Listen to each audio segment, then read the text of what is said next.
வணக்க பெரியவரே. யாரும் உனக்கு எப்படி என்னை விட வயதுல மூத்த கூட சொன்னியா? போன மாசம் தான் ஆபரேஷன் பண்ணிட்டு வந்தேன். பஸ்ல ஏறினா எனக்கு டிக்கெட் வாங்குறான், பைய எடுத்துக்கணும் ஏறினா இதுக்கு லக்கேஜ் போடுறான். அந்த பைக்குள்ள என்ன இருக்கு? பையிலையா? பையில ட்ரெஸ் இருக்குது, இதுக்கு லக்கேஜ் போடுறான்.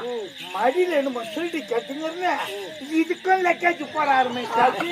இது 3 டிக்கெட் லக்கேஜ் கொடுத்து முன்னுக்கு வர முடியாதுதான். போன மாசம் 5ஆம் தேதி போய் ஆபரேஷன் பண்ணிக்கின்னு வந்தேன். அடுத்த மாசத்துல மன்னர் பண்றதுக்கு